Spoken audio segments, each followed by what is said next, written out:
Going all out, about to start a war now. Second time around, so we doing it in style. It's all elite, not accepting defeat. A lot can change in 1 year, but more can change in 1 week.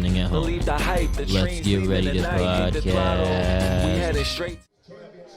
Don't mean shit. Records don't mean shit. Podcast, I can't see you. Oh, yeah. We got What's straight filming it? competition. I Hey, don't watch you're listening to I don't know what the fuck you're talking podcast, about. and I'm the we're baddest best motherfucker in friends. this room. Welcome back, All Elite family, to another exciting edition of the All Elite podcast. As always, I am your host, All Elite Andy, and I am joined by your boy, Bitter Mark, All Elite Wrestling fan, AJ. AJ, how you doing?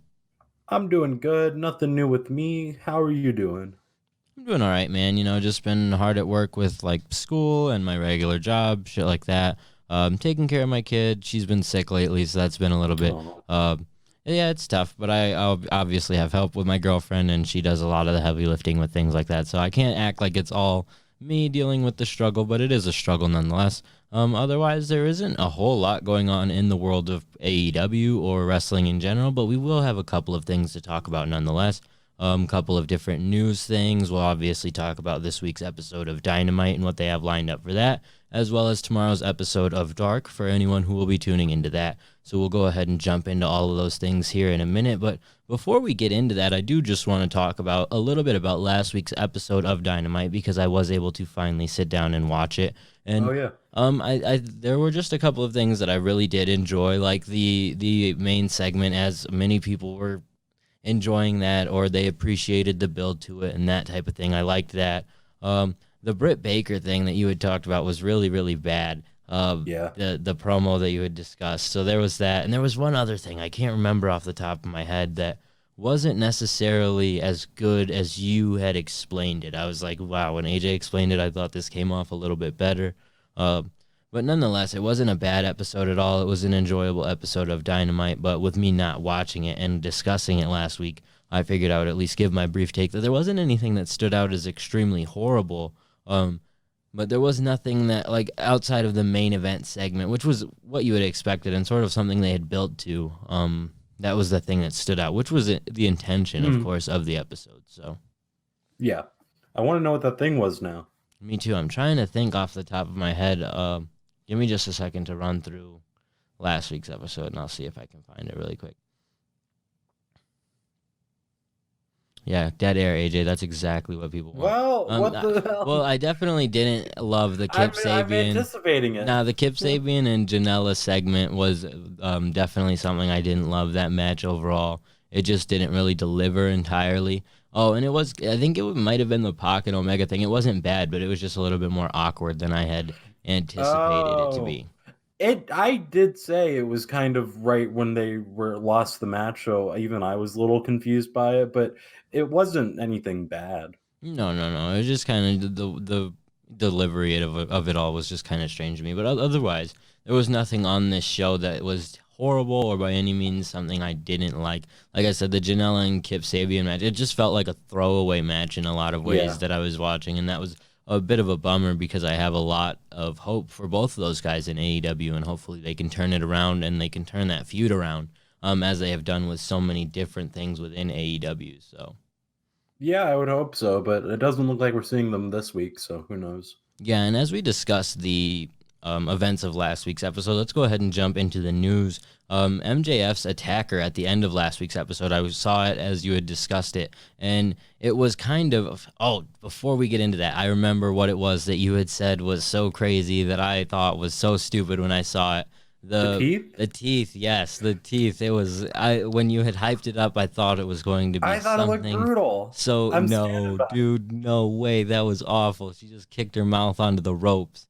Like, yep, that was the thing. She curb stomped her. It wasn't rough at all, dude. It was not. I did not see, when I watched it, I was like, man, I'm disappointed in myself for hyping that up on the podcast as something that was going to be so crazy and nasty. I stand by it. I like that spot a lot. And when I saw it, I was just like, what? And when, like, right after we got done doing the podcast, Phil was watching that episode, and he was like, that looked so fake. So when I finally watched it, I was like, man, I'm with Phil way more than I was with us in that one.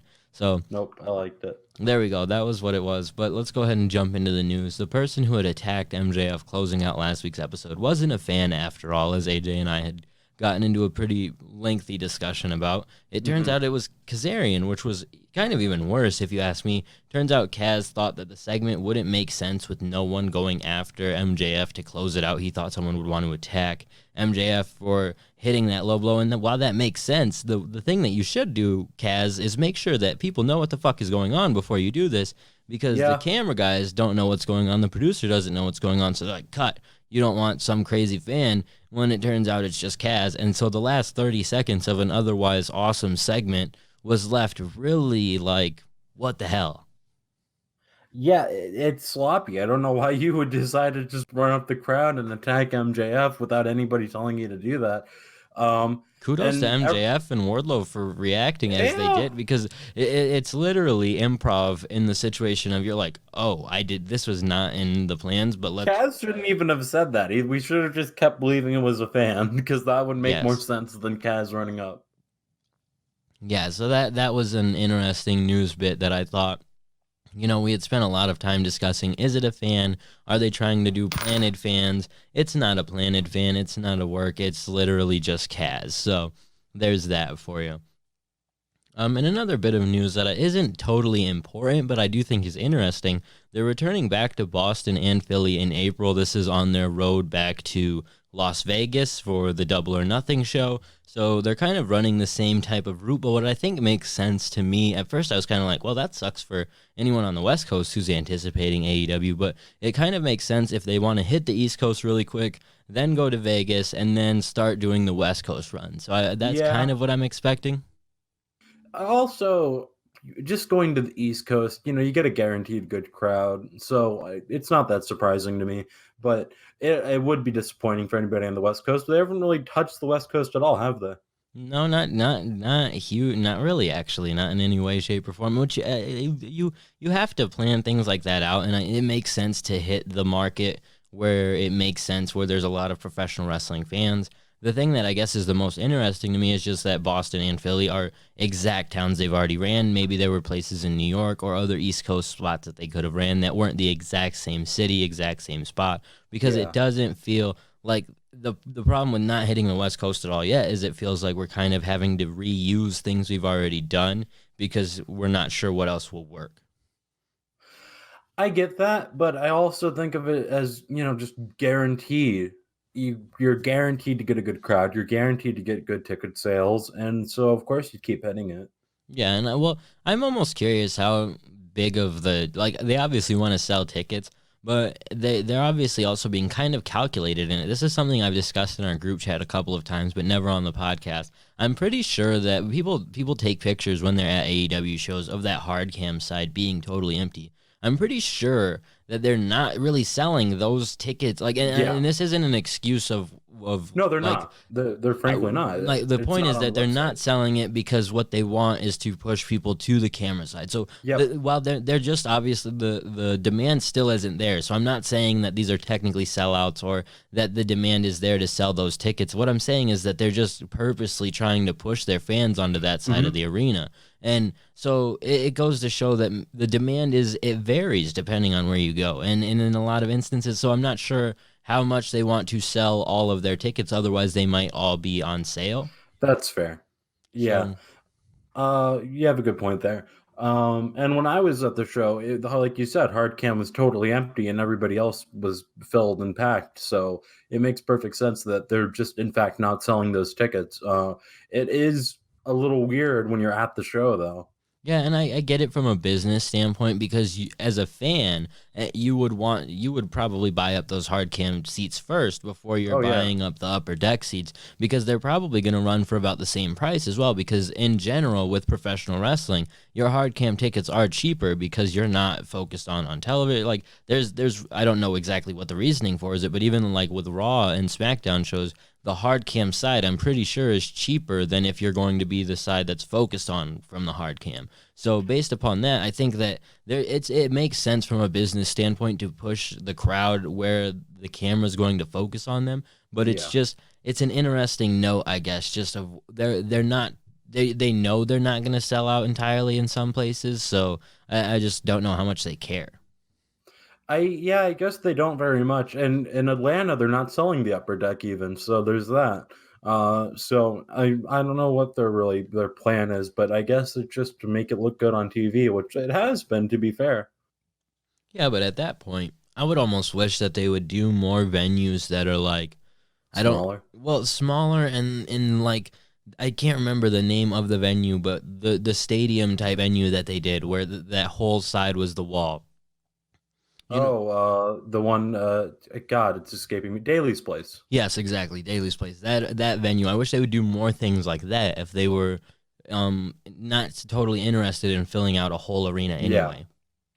Yeah, I agree. Because you could do a lot more interesting arenas that you really don't see very often in wrestling, but we're not really getting that, like amphitheaters and the like. Yeah, exactly. And it's understandable because you do run the risk of giving the feeling of, wow, this doesn't feel like a major league show.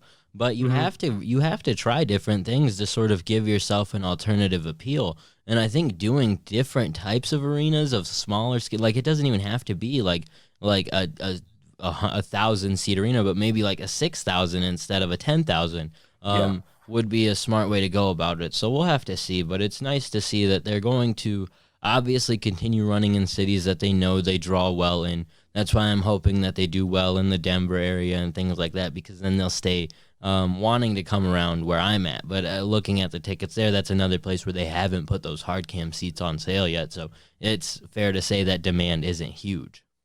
Yeah, especially in Midwest areas, that would be the case. And I'm wondering if the hard camp tickets are going to be on sale for the East Coast shows, because honestly, I think you could fill it up. Yeah, and that's what I guess I'm going to keep an eye on for a little while now, at least, is to see if that's something they do intentionally from the get-go, or if it's going to be one of those things where they're like, oh, it's a sellout. Oh, now we have openings because of production openings. And so, and that's something where I've almost hoping and waiting to, maybe I'll just pop out to Denver on a whim if they put something on sale quickly where there's a really good seat for a really good price. That's what I'm hoping for. So you never know, and it's cool to see, like I said again, that they continue to run places that the fans show up for, because if you're a fan that shows up, it's good to know like you're going to be able to see this company quite a few times, maybe twice a year. Yeah, they're definitely repeating where they're going to. I mean, even down to the pay-per-views, which is kind of awkward in my opinion with going to Vegas again, but whatever. It's obviously they have a good marketing team and they have a good plan, and they know what they're doing. And I trust that honestly hitting the same places is probably for their best interest at this point and where they are. The Vegas thing seems a little risky to me, honestly, and it's something we haven't discussed a lot, so we can discuss it a little bit right now. In all honesty, just because last year I think a lot of fans didn't realize what they were getting themselves into when they bought the tickets to Double or Nothing. They didn't realize going to Vegas on Memorial Day weekend was going to be expensive as hell. Whereas this time around, people kind of have an idea that cost a good amount of money to go to those shows. And while the pay-per-view itself is interesting, the thing that they also had was StarCast bundled with it, and StarCast is already confirmed. They're not going to be running during that weekend alongside AEW. So it's not as big of a draw, especially with, again, Double or Nothing. The first one felt like something really crazy. How many times will we actually get to see this? This time it's been seen a couple of times. Will they be able to repeat that type of success in that area? I don't know. That's where I like running in Vegas, because I don't think that's a bad place to run. I think that it's a pretty decent place to run. That's where I'm thinking. I'm thinking it's Vegas. You have a vacation spot. And are they running on Memorial Day weekend again? I'm pretty sure that was kind of the routine that they wanted to go with. Okay. So if if they're not, then that totally changes the game there and the dynamic there for me, where I would say it makes all the sense in the world. As opposed to where they've talked about potentially running in the DC area again, I don't really want to see something like that. But again, these are at least places like that in Chicago have the wrestling history. Vegas doesn't necessarily have that history of wrestling. It does have a combat sports history, so they do kind of have that to ride off of as well. That's where I'm thinking. I'm thinking it's the MGM Grand. The UFC does so many shows there, and honestly, there's a lot of crossover with MMA fans and wrestling fans, and I think there's a solid chance that you can sell it out again. Yeah, I don't think that I don't think that it will be too hard to do, but I do think that it will be a bit more of a challenge this year than it was last year, because that whole the whole feel of AEW being something that might not last is definitely worn off because it's proven they'll be around for years to come at least. So the worry of I need to get to this because who knows if I'll get another shot is kind of gone. And that hurts AEW in a way, but it's also a testament to how far they've come. Mm-hmm. Definitely. And something else that we had thought hurt AEW was social media and the impact that it had on the Young Bucks. So we didn't know if we were going to get those usual Young Bucks Q&As and things like that we had gotten on Twitter for so long, which was really good to get that interaction with the executive vice presidents of this company. It was something I was wondering if we'd get to continue to see because, again, that was a key part for AEW in the upswing of things, especially with the beginning of being the Elite and stuff like that. Well, we at least got a Matt Jackson Q&A on Instagram this week it was refreshing to see as a fan because you got that reconnection with the Young Bucks, or one of them at least, in the Q&A. And again, these type of things were something that the Young Bucks have done so well and have helped them so much over time. So I thought it was really smart that they did this. Yeah, it's good to keep in touch with the fans, especially with a company like AEW where you have that option of the EVPs and the people in charge being able to connect with the fans so easily. It's a no-brainer that you do stuff like this. I just wish they would do it on a more consistent basis. Yeah, well, like kind of when they had Ask the Elite and things like that on Being the Elite, where we were consistently getting answers to questions as fans. So it is nice to be able to see these questions answered again in this way because it's like a direct ear to a member of the company. And the way kind of like Triple H does these conference calls, it seemed like a new thing, especially to fans like you and I who weren't necessarily used to that type of thing growing up with the way WWE was very sheltered in their media access. So being able to see guys like the Young Bucks who you could get direct access to, and now they're vice presidents of this company, sometimes it's almost unreal and feels unreal, and you have to wonder, are you being worked in a lot of things? One thing that was key in that was they were asked if Marty Scurll was supposed to be the exalted one. Matt was very direct in saying just nope. This was one of those situations where I'm like, well, are they going to be totally honest in saying that they missed their guy? I don't know. I feel like Marty Scurll would have fit in perfectly with that, and I don't have any idea of who it could have been. And I guess maybe it's possible that there wasn't supposed to be an exalted one then, and at that time. But that seems like a really, I don't know, just having I was going to say player Uno, Evil Uno come out and wreck everybody, and him being the face of this for so long. I feel like that's just not what they were going for. And if it is, I question this angle a lot more. Yeah, and the thing that makes it so plausible to me that it was supposed to be Marty was the way we came out of that show, ending the year on almost a flat note, feeling very like, what is going on with this company? And automatically thinking of the alternate universe where Marty does debut, he's a part of this, and he maybe cuts a promo to close out the show, and we're like, holy shit. And it's almost the same type of feel we had when Moxley debuted in AEW so long ago, and we were like, this is the greatest thing ever. Yeah. So in that aspect, I really do feel like Matt's not totally being honest, but at the same time, I have no reason to not believe them. And if they're directly saying it wasn't him, then maybe it wasn't, and maybe they had a different plan all along. I do wonder what it is. I wonder if it's going to end up being Christopher Daniels, because after watching last week's Dynamite, I do see that it could potentially be like some type of major swerve where he's just telling them as a way to throw off the crowd or whatever, or maybe it's someone totally different but involved with Daniels' past that we had maybe forgotten about. So that's the one thing about that angle I do like, is I hope that they can deliver on something impactful on who that person is. Yeah, I really don't have an idea. I mean, Matt Hardy is still on the table, I guess, but that really doesn't make sense with Christopher Daniels. And so it just seems like Chris Daniels is the best guy for it to be. And the thing about imagining it to be someone like Hardy is just imagining the potential of it being someone who's already locked up in another company right now. So you have to hope that his deal will come up. And until Hardy's deal is up, I won't really even give too much bearing to that, because it's kind of like the Marty thing where we had been so confident that Marty was coming in that there was no way he wouldn't. That at this point it's like, damn.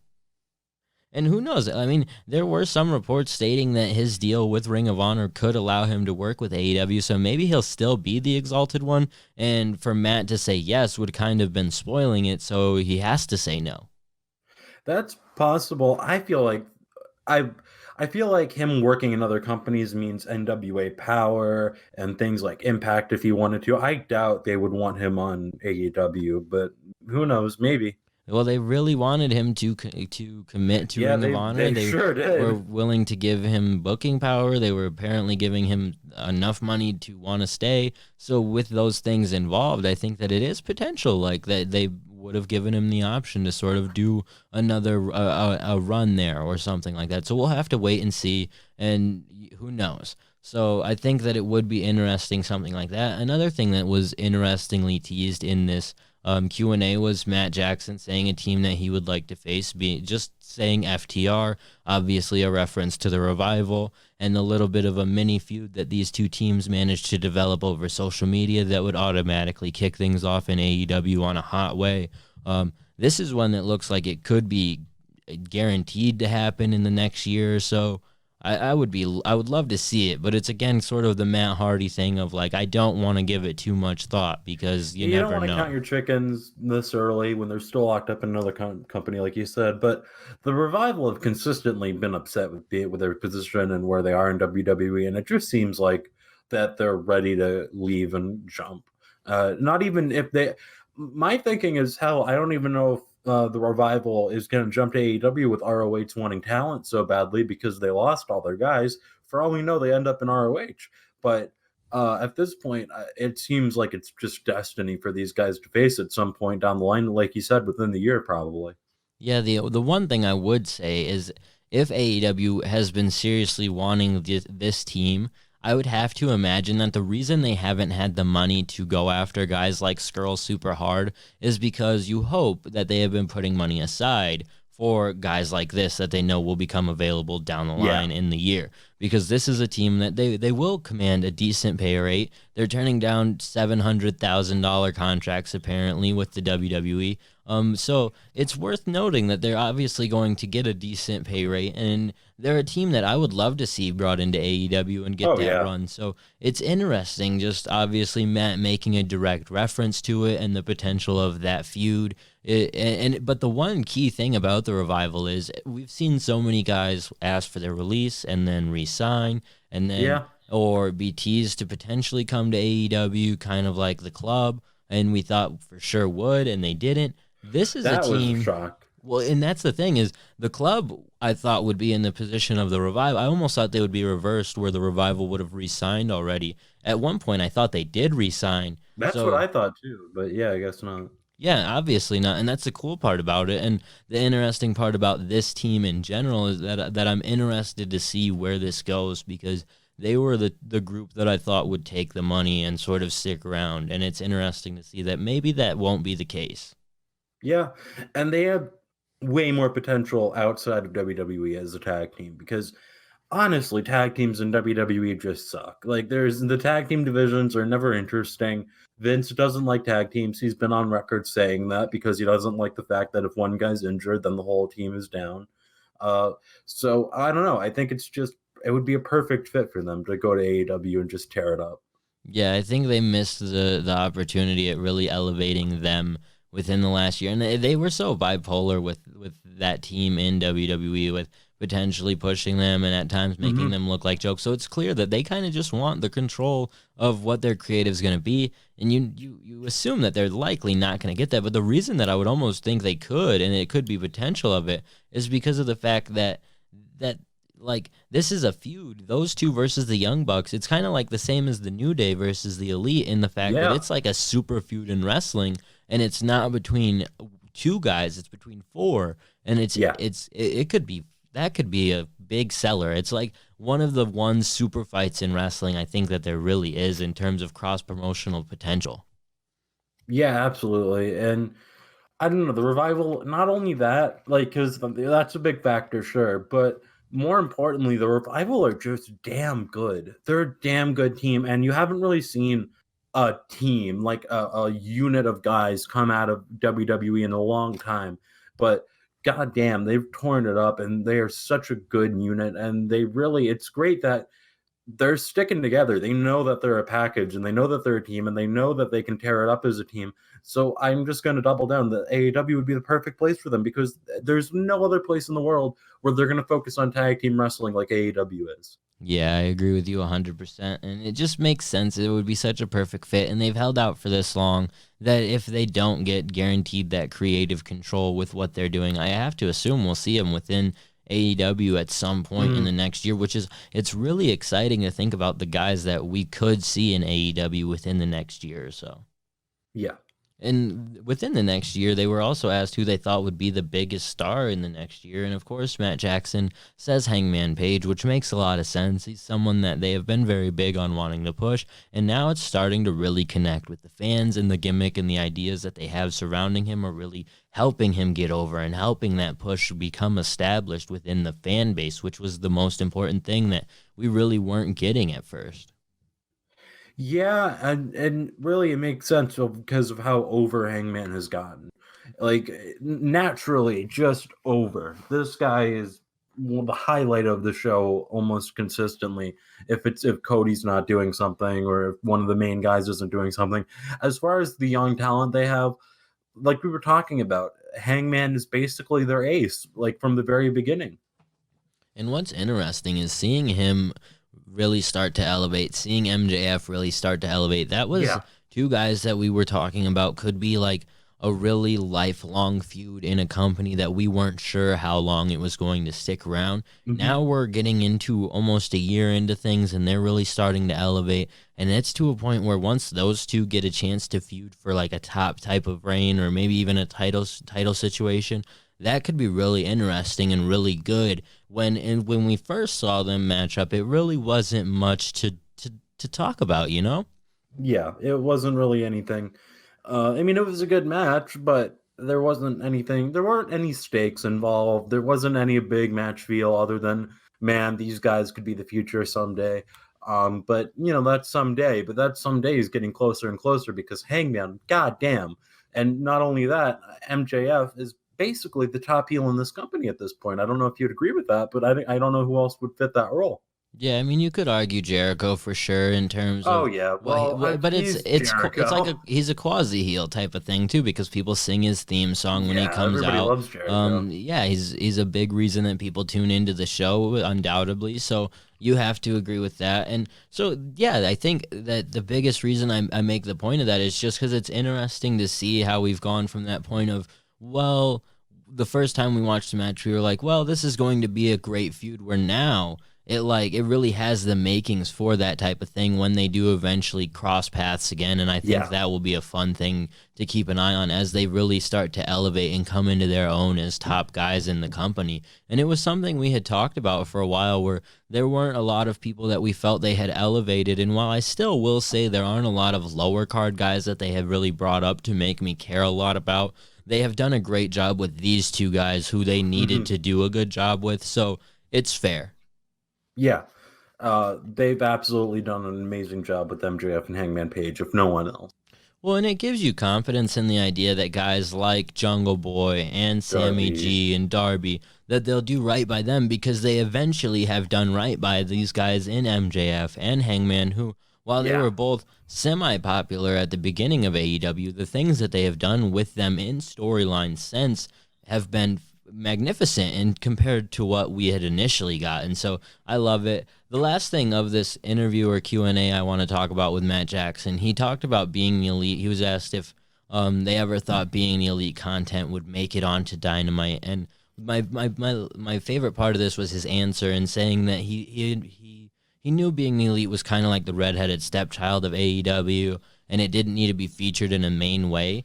But it was important because it still gave superstars that ability to try crazy things or do something different, which is important.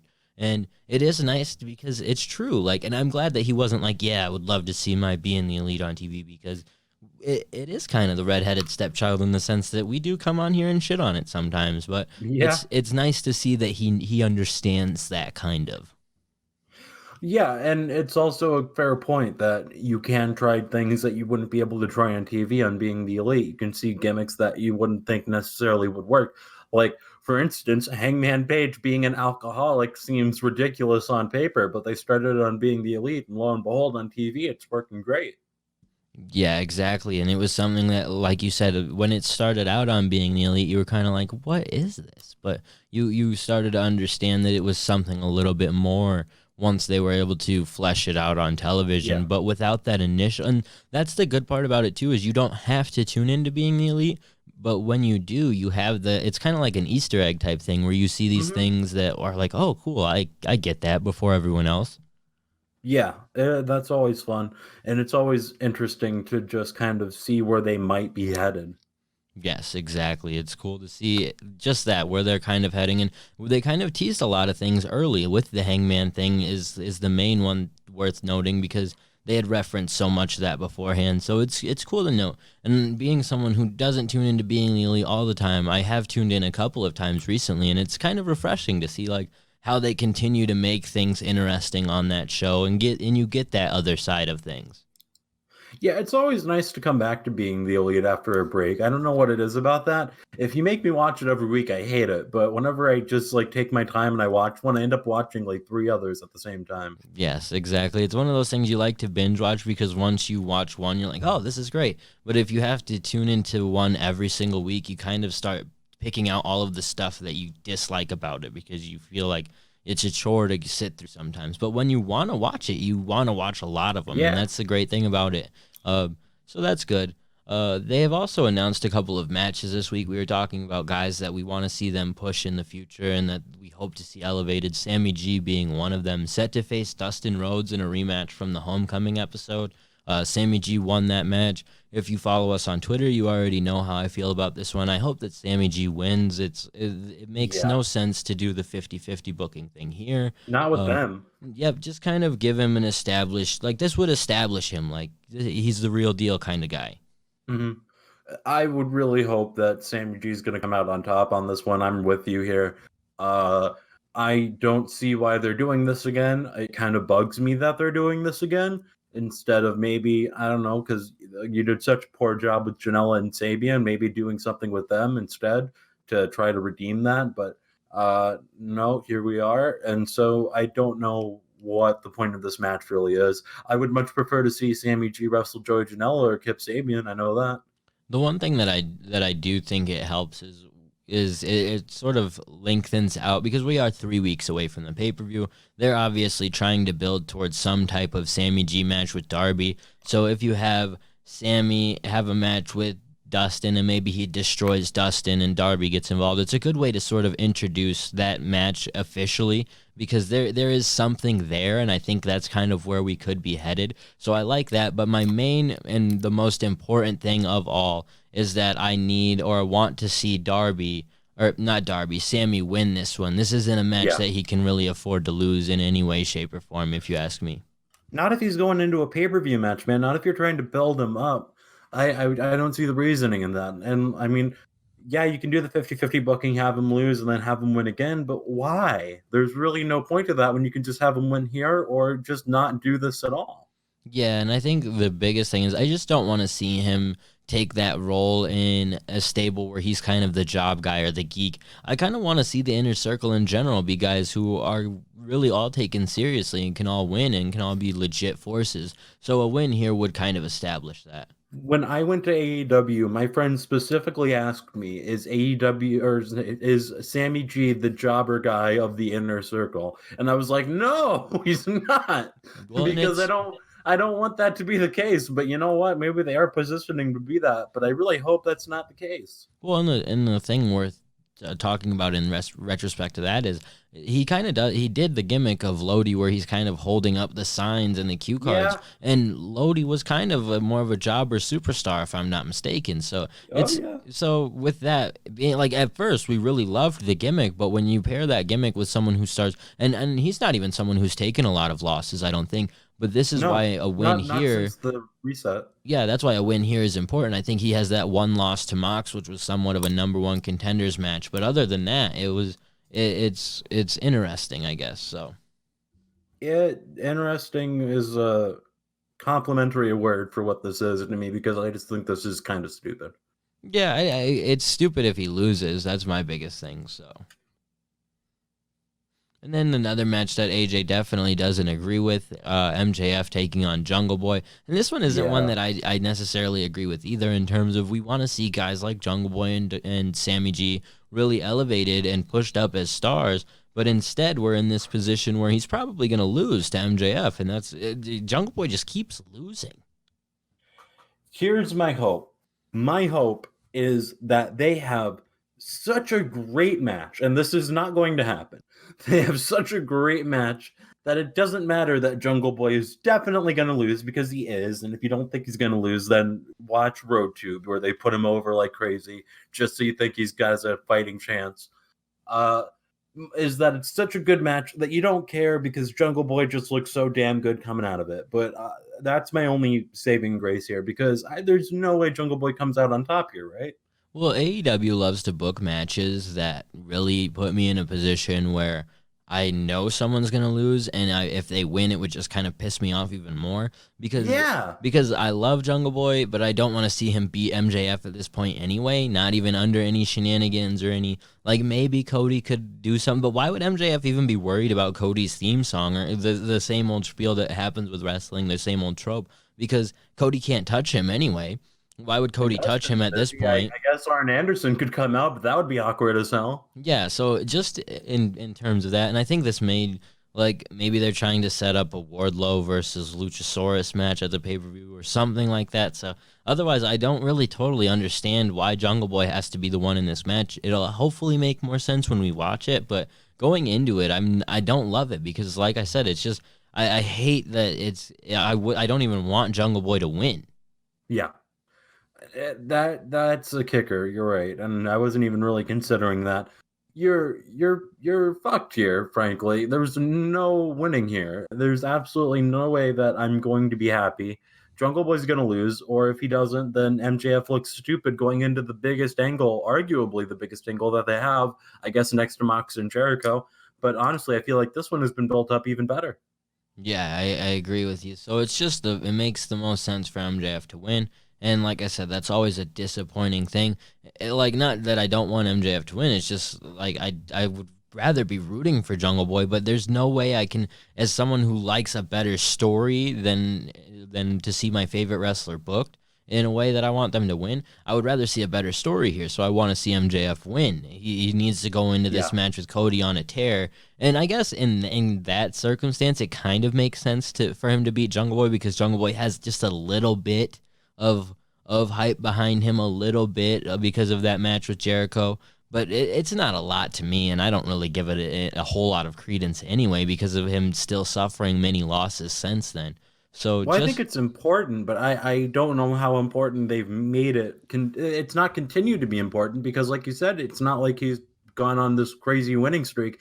And if he had gone on this crazy winning streak, maybe I'd be more interested in this match, but I'm not. Like, I guess the point I'm trying to make is that the reason that it makes a little sense and I'm okay with it and thinking about it is because MJF needs to beat someone with credibility. And in terms of people who have credibility and aren't necessarily in a position to have a pay-per-view match, Jungle Boy would be up there of people who you could see him beat, that it's not just a job win. Yeah. So that's fair, but I still don't like it. Yeah, I don't like it for Jungle Boy especially, so. But it's just another one that I don't love the match itself, but it is an interesting match to have announced, because these two could deliver a really good match, and that's the thing you have to hope for here, especially for Jungle Boy, because otherwise, how's he going to stand out? Well, I like every other match on the card aside from these two. At least there's that. Yeah, we'll go ahead and jump through the rest of the card. We have Santana taking on Jon Moxley in what's being billed as an eye for an eye match, because both guys have had their eyes gouged out in some capacity by someone involved in this storyline. So there's that. Are they both going to be wearing eye patches? You would have to assume that the depth perception for both men is going to be terrible, so they should be running into each other and all types of stupid shit like that. But it probably won't be that way. I assume it'll be a shorter match with Moxley going over here, of course. But a good chance for Santana to showcase himself in singles capacity. Yeah, I'm excited for it. I was excited when we got to see Ortiz in that position. I'm excited to see Santana do this.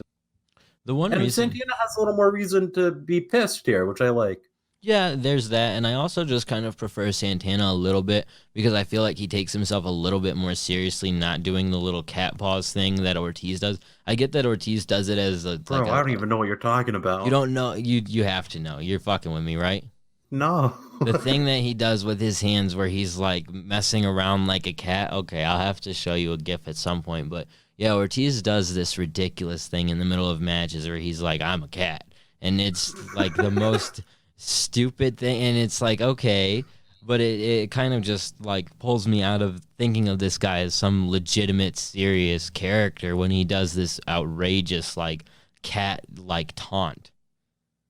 So All right. I can't believe you haven't seen it, or maybe I'm just explaining it horribly. But yeah, Santana versus Mox should be good, should be interesting, and the way that they've positioned the story just between those two is cool because again, it's nice to have a match on television with a story behind it. Yeah. Yeah, I'm interested in it. I'm excited enough that just to see Santana in a singles match, honestly, that's enough for me to be hyped about this. Well, I'm hyped to see Rio in a singles match on AEW Yeah, Dynamite TV. It seems like she only shows up to defend the championship. And it wouldn't be horrible if she had some type of like mouthpiece who was at least speaking for her when she wasn't around or something, or of hype videos or anything to really Anything. make us like appreciate her as a champion or whatever they could do. Because that's the one major downside to that. Your thoughts on this match, though? Nyla Rose taking on Rio for the women's title? I'm excited for it. I think it's going to be a good match. They've performed well together before. I expect them to do the same. I don't know who's going to win because, like we've been talking about, Rio hasn't been on the show, and that's consistent. And I know they're making that kind of a gimmick at this point with Britt Baker talking about it all the time, but that's not a gimmick you want to have, especially for your champion. So I don't know. Maybe they're positioning Nyla to win the belt, and maybe they have a rematch, or who knows. But it seems like Britt Baker and Rio are destined to face with the pay-per-view too. So it could be either or, I guess. But I'm gonna go with Rio winning, but who knows? Yeah, I would like to see Rio win, but it's also one of those ones where how many times can Rio possibly beat Nyla Rose before it becomes an awkward situation of, because at that point Nyla sort of becomes the underdog of, oh, can she ever actually beat Rio? Which you would almost expect That's that not story. the worst thing, though. Kind of. I mean, because it's weird. Because it's like, because she's never really beaten her decisively. It's always been over roll-ups and stuff. So, I mean, I guess it wouldn't. It's not the worst story to tell and not the worst way to tell it, but it's kind of weird. It's a little weird. I'm not going to say it's not weird, but it's not. I don't know. I could see them kind of swapping out roles, as you would think Rio's the underdog, and then kind of Nyla takes that position. Yeah, so I don't know. It's a good match, though. Definitely an interesting one for television because we could see another title change on TV. I don't think so. And again, this is the opposite of the matches we talked about earlier in a sense of I'm going to be cheering for Rio the whole time, and I'm not sure if she's going to win. So if she does, I'll be excited. Yeah, same. And in the last match they have announced, a match that I assume will be the main event match, we have SCU taking on Adam Page and Kenny Omega for the Tag Team Championships. This could potentially be the time when we see Hangman turn. It could be a chance where we see Pac get involved and cost these guys the titles. We hopefully just see Hangman and Kenny retain, because I would like to see a potential match at the pay-per-view with those two going against the Young Bucks. So who knows? I don't know what I want here. I have not a clue. And I'm really just hoping that I'm going to enjoy whatever they do go with, because frankly, I do want to see Kenny and Adam Page wrestle at the pay-per-view at this point, because they've been building this up. But hell, maybe you keep this going for a long time and you do it at another show. But that seems like a really, really long-term booking, not in a good way. But I don't know. SCU winning the titles back after 2 weeks, 3 weeks, that's also pretty weird. So I really don't know what I want to happen here. Yeah, I'm not a huge fan of SCU winning the titles back right away. I wouldn't have minded this be an opportunity for another team to potentially win the titles, where you have Kenny and Hangman be transitional champions, sort of, because it wouldn't be a bad role for them anyway, and doesn't really hurt them as bad. Whereas in my opinion, this whole thing right here that they have set up, it's a little bit weird. I don't love the rematch. Like, it makes sense, and I appreciate the fact of hopefully most champions or champions that have a decent reign have a rematch clause built in or something like that, and they can stay consistent with that. So I do like that. But this match itself being so soon, I don't love, especially because, I mean, I guess I do enjoy it because I will, again, have a rooting interest in a match. And I prefer wrestling like that, where I really would rather see Hangman and Kenny retain here because Are you going to hate it? Are you just going to hate it if SCU wins? Because I don't think I'll hate it. I think I'll just be curious and confused. I'll probably hate it, especially if Hangman just leaves. Especially if they don't really follow. I do get that. I also don't really want to see Hangman turn because how over he's getting as sort of a babyface. And I do think that there is a potential he could stay on that borderline even if he does turn. But you do run the risk of him being turned on in general and just being a straight heel, which isn't a bad thing either. But he's kind of getting over and into that upper mid-card type of realm of he's getting big pops every time he comes out. He's got a good gimmick. So maybe just find a way out of this, you know? And maybe that includes them retaining the titles and actually just having a run, and maybe they lose to the Bucks and he just sort of wants nothing to do with that group after that. He doesn't actually destroy them, but he just wants nothing to do with them. And I think that's almost a more compelling story in terms of professional wrestling than your cliche thing of what is kind of expected here. Yeah, you're not wrong. It would be way more interesting. I don't see them going that route, but who knows? You could be right. And especially because it gives you the opportunity of, again, pulling the trigger at any point down the road, because then you just have the Elite stay on their own side, him stay on his own side, him stay a babyface and do his own thing, but just not be out there making the save for them, not really getting involved with them, managing to keep their stories from intertwining. And I think it's not impossible to do, and it would be an interesting thing where he doesn't do what everyone's expecting, because my idea of what would happen or how I would book it is they retain, and then you get that title match at the pay-per-view, the Bucks versus these guys, and the Bucks win. And then the fans would anticipate Hangman destroying the Bucks or everyone and leaving everyone all fucked up, which could be cool in and of itself. But you could go the other route where Hangman just leaves and he's like, I want nothing to do with them, and just does his own thing. And that would be interesting because then every time these guys are getting killed, you have fans being like, is he ever going to save them? And maybe eventually he does, or maybe eventually he turns on them. And that could be a compelling story in and of itself. So that's why I really just don't want to see SCU win here. I think you've convinced me here, where I was on the fence before and I didn't really know what I want. I definitely do want the Young Bucks and Kenny Omega and Hangman Page to face off at Revolution, because it just seems like that's what they've been building to, right? Yeah, and regardless of how the end result is, I think it's a good story, and that's how it should continue to build, and that's kind of a good spot to bookmark whatever's happening there and then go on to the next part 3 months later. And that leaves plenty of time to do Kenny and Hangman if that's your next gimmick. So yeah, I like it, and I like where things have gone with this one especially. So no matter what happens, I think it'll be okay. But I just hope that this thing gets extended out a little bit longer, which is hilarious because months ago we were talking about how they needed it. They need to turn Hangman now, turn him right away. And that's the only way he's gonna get over. And instead, now I'm begging him not to. So that's what they've got it figured out more than I do. So yeah, they've been doing a good job with this.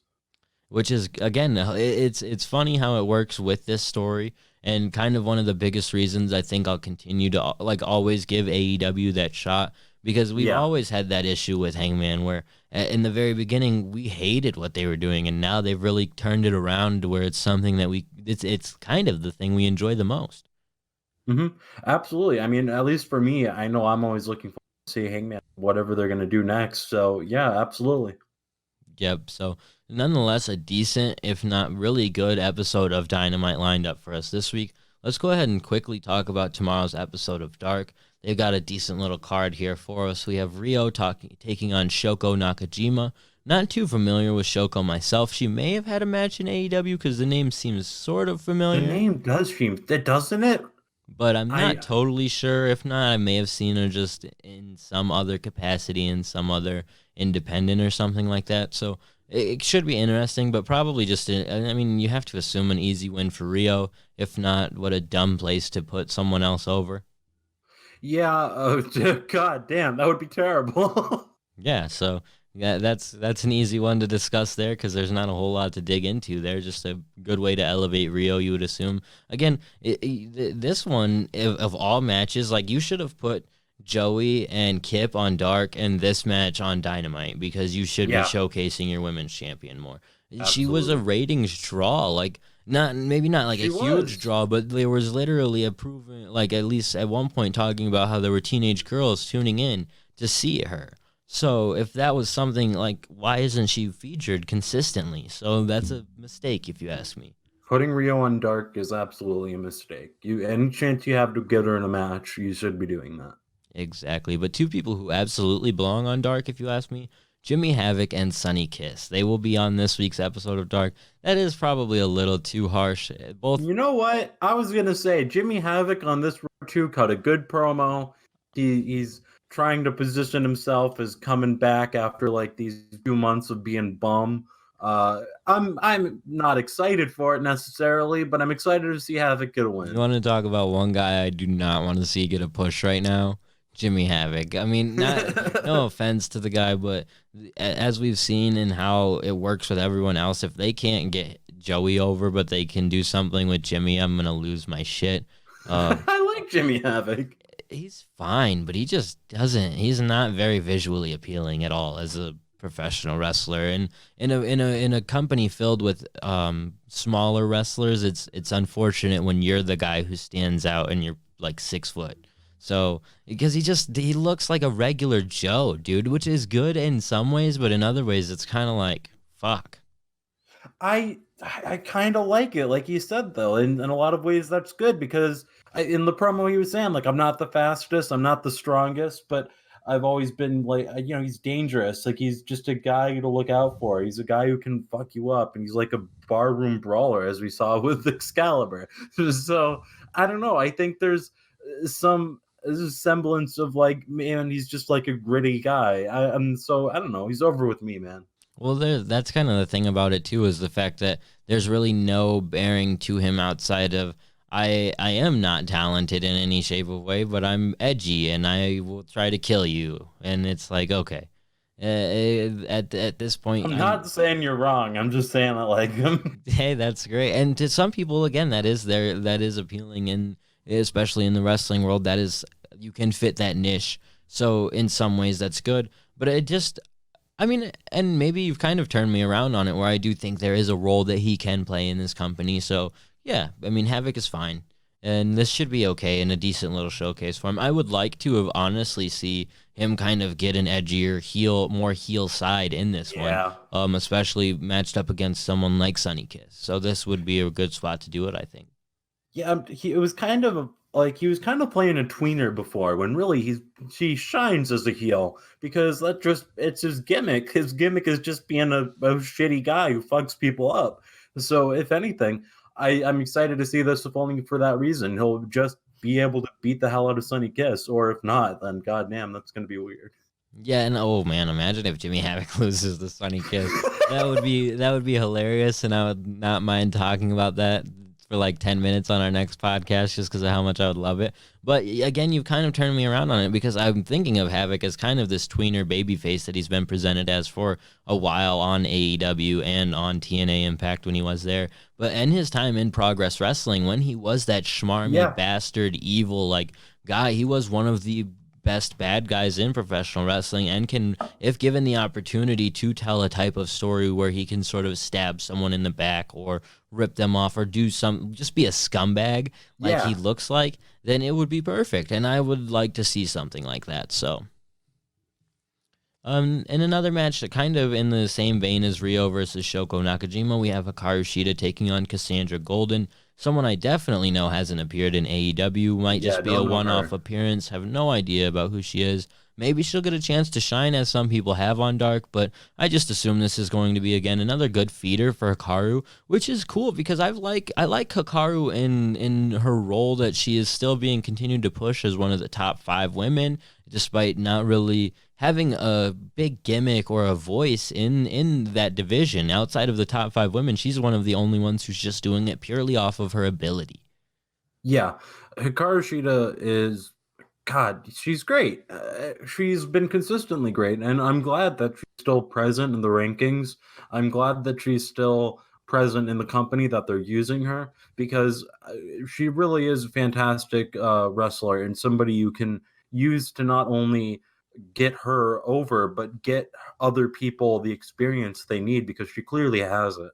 And the thing about it is the way that they've built her up and given her quite a few wins and quite a few matches over time is it will help down the line when you do need to elevate other women. She is Yep. someone who's established without having to. She hasn't really beaten a ton of established people either, which isn't bad, but it does because it does set up the potential for those big type feel matches down the line. And they've just done a really good job with her again without having to really do much. She had maybe one, and it wasn't a great interview, but it was just a decent little interview. And so they've done a decent job with Hikaru, and I just appreciate the way that it works with her and the way that she's kind of like, she might even be the ace of the women's division in terms of people who've had the most consistent good matches and been presented as a top Yeah. 5 women.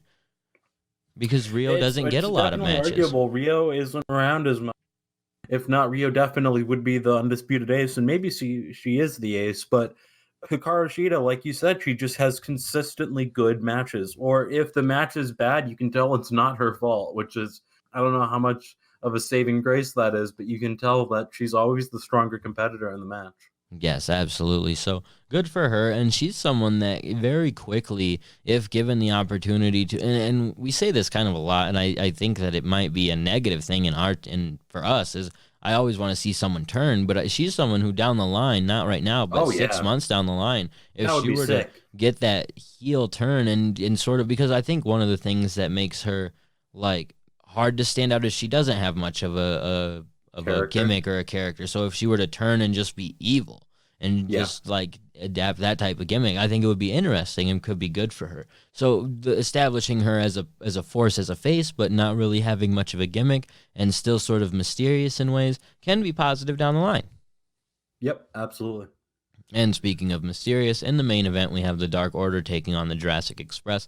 I didn't catch who was representing the Jurassic Express in this one, so I don't know. This is going to be interesting, isn't it?